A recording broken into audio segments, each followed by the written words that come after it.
Hey everyone, Andrew Stibbards here from Sunset Learning Institute, here to do a quick talk about some of the current cybersecurity certifications that are out there. It being Cybersecurity Awareness Month, we wanted to make you aware of certifications that can get your foot in the door and can provide training for some more advanced skills in the cybersecurity field. Cybersecurity is a continually growing job market, job opportunity. Year over year, we are missing folks. We need more folks in the world of cybersecurity, and certifications are a great way to start down that career path. So let's take a look. Where do we start? So what we're going to go over, well, first off, a little bit of foundation, what the underlying knowledge that we would expect someone in the world of cybersecurity to have. And then we're going to take a look at just both entry and advanced certifications. The idea there is when we say entry level, what we're usually referencing is someone in a tier 1 position. All right, when we say T1, we're not talking about those old WAN links. We say tier 1, an entry level analyst. All right, they're the ones that are doing the majority of the, we'll say, the grunt work, going through the logs, closing out tickets, the day-to-day grind operations. And as we move up to the advanced certifications, what we're looking at there is more of a tier 2 or a tier 3 environment.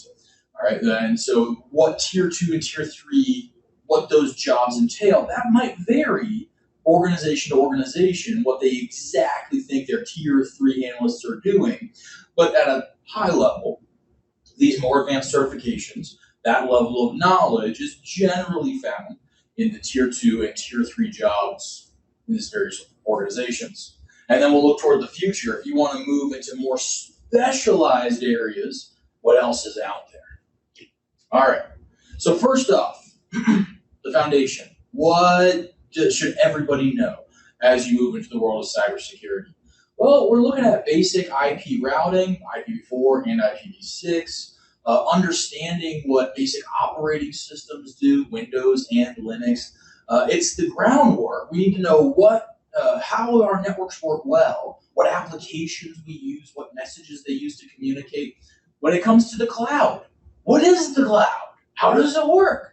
Because most of cybersecurity is exploiting or protecting what normal operations are. The attackers are doing the exploitation and we're doing the protection, of course. So in the world of Amazon, they've got their AWS Certified Cloud Practitioner cert. Pretty quick certification there. Just going into what is the AWS cloud, VPC, storage services, remote compute. What is it? How does it work? This isn't your grandfather's cloud. It's no longer just file storage and file retrieval from the cloud. We can do a little more. So what's going on there? In the world of networking, we start looking at, from Cisco, we've got the CCNA certification. CompTIA has both their Net Plus and their A Plus classic certifications there, where we're looking at, with the Network Plus and CCNA, more network-focused fundamentals. The A Plus, we're looking more at system fundamentals, hard drives, operating systems, kernels, memory, that sort of thing. Why do you care? Why would we reference that? Different attacks leverage different parts of either the system or the network. And so we need to be familiar with all of that in order to identify what we're seeing, whether it's malicious or not. So these would be some good starting certifications. Get your foot in the door, either if you're for a network analyst or for a systems analyst, just your IT admin roles. But even cybersecurity, we all start with that same basic knowledge. So now we get to the fun part, actual cybersecurity certifications. So which ones you go for could be determined based on what you want to do or job requirements. We'll start at the top here. We've got the EC Council. They have their classic CEH, the Certified Ethical Hacker certification. And that sounds fun, right? Ethical hacking. Well, what that goes over is the same tools, the same concepts that the malicious actors, the hackers use, but we're doing it from an ethical perspective. This is where you start looking at more of a gray hat, more of a gray hat, red team, different terminology for these different groups and focuses, where we're using the same tools and the same skills that the attackers are using, but we're using it to make sure that we don't have any vulnerabilities on our side. And so that's what that certification and training goes toward, is penetration testing, vulnerability assessment. Are there any vulnerabilities out there? So GIAC, you've got some certifications that focus more on industry standards. The GIAC certifications are very popular with, we'll say, some FBI certifications, FBI job requirements, a good number of government roles look at requiring GIAC certifications for that job. And so they've got a couple out there, GISF, GSEC. I'm going to have more in our advanced certifications. And they focus more on, like what it looks like, our security essentials. We're looking at more of that underlying information, but it's from a cybersecurity focus. It's not just foundational knowledge. We're looking at, what are the operating system essentials, known attacks. It's a security focus. When it comes to the information security fundamentals, that is more of a generic network security certification, not really cybersecurity focused. But again, we're looking at, if you were just a tier 1 analyst, that's what we're looking at with the entry level, just a basic foot in the door, closing out tickets, doing most of the day-to-day churn work, then that would be a good certification to look at, understanding the cryptography concepts and how they apply. CompTIA has both their Security Plus as well as the Cybersecurity Analyst certification.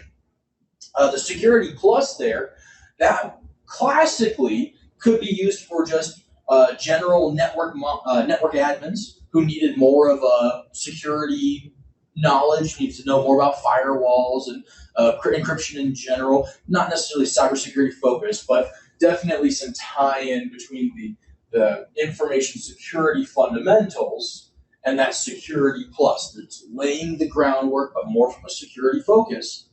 Whereas the Cybersecurity Analyst certification, it's right there in the name, it's more skills training. There's an assumption, even though it says entry level, I'm assuming you went through those fundamentals, or at least one of the fundamental courses, and so we're building on that foundational knowledge and saying, all right, here's the tier 1 analyst hands-on skills that you might need to do that job. And then from Cisco, they have their CBR Ops, their Cisco Certified Cyber Ops Associate certification. Say that 5 times fast. I want to address something here. This is not a CCNA certification. All right, CCNA, everyone's kind of familiar with that, classic Cisco Certified Network Associate. This has the term associate in it, but it's not a CCNA cybersecurity. It's a Cisco Certified CyberOps Associate level certification. Why the difference? Because this isn't really a network certification. This is a skills training certification. So a little difference in the naming there. Again, tier 1 analyst skills. Just like the CompTIA Cybersecurity Analyst certification, what we're looking at there is, again, laying the groundwork, doing it from a cybersecurity fundamentals perspective, but also getting that hands-on practice of going through logs, performing an investigation, using different monitoring tools, what you might actually have to do while working in a security operations center or a SOC. Okay, so that gets your foot in the door. But now we start looking at advancing our skills, growing in knowledge, and you start getting into a little more specialization. Well, let's go through these real quick. With the EC Council, they go back to them. They have their Certified Ethical Hacker. Now we move up to the ECSA, the Certified Security Analyst, specifically in the realm of pen testing. So same idea, using the same penetration testing tools, but now we're getting more in depth, more complex attacks, more complex vulnerabilities. Again, what hackers are using, but now it's more sophisticated techniques. Cisco has relatively recently, come out with their, not CCNP, but a professional level CyberOps certification. So this is the Cisco CyberOps Professional certification. Again, CCNP has to deal with network side certification. This is just a professional level cert. So same level, it's not network training, it's skills training. In order to get the Cisco certification, you have to pass both the core exam and the specialist exam. Now, as of today, we'll see if more come out tomorrow or in the near future, there is only one core exam and there's only one specialist exam. So you have to pass both the cybersecurity core and the forensic analysis and incident response class and its exam. What do they go over? The CBR core class and exam is the next steps from what we looked at the CyberOps, the associate level cybersecurity course. So there it was, inch deep, mile wide, touching on all the various realms of cybersecurity as well as the skills training behind it. With the cybersecurity core, the professional level certification here, we're looking at still we'll say 2 inches deep, still a mile wide, going more in depth, but still a broad focus, both defense and attack, pen testing, looking at web reputation scores, going just a little deeper into that world. And then the specialist exam here, it's exactly what it sounds like. We're not focusing on the general skills. This is one area in cybersecurity. And so this is the forensic analysis and incident response course. The incident response. When something happens, how do we respond to that? What are the standards? Who publishes the standards? What's the order of events? How do we handle evidence? Forensic analysis, exactly what it sounds like, breaking down the evidence we were given at a deeper level with more understanding, more tools than what we use at just the tier 1 side. So you have to pass both those exams in order to get that Cisco certification. GIAC has a number more than I can fit on the slide here of certifications, all with their different specialization areas. They've got specializations for intrusion analysts, intrusions for enterprise defense, intrusions for controls. So there we're looking at web proxies, email proxies, all the different various areas of cybersecurity, where as you go deeper into this world, you'll start to see the attack versus defense, the red team versus blue team mentality, where you might be interested, where your particular skills and proclivities you might want to get some certifications, more training in that area. So GIAC has certifications for all of those. And then again, going back to the cloud, Amazon doesn't have a cybersecurity focused clouds, but they do have a security specialist cert. And they're looking at same kind of more advanced topics, cryptography, locking down storage, get your S3 containers out there, how do we set up our security policies, different users and group level of access. It's security, but it's what's happening out in the cloud. Why am I emphasizing that so much? The cloud is the future of networking. All right, when we talk about attack sources and attack targets and data exfiltration and redirecting, how much of it occurs in cloud-based resources? A lot these days, much more than we had even 2-3 years ago. So understanding how we approach security in the cloud, I would absolutely encourage that for anyone getting more into the advanced cybersecurity world. Okay, at that point, you're starting to look at tier 2, tier 3 analyst work. Regardless of organization, that level of cert would be what I would start to expect to see in tier 2, tier 3 analysts. But then building on top of that, if you really want to go into the world of cybersecurity, we've got some others. First off, you got your ICS2, you got your CISSP, Certified Information Systems Security Professional. You may have heard of this one. CISSP has been around for years.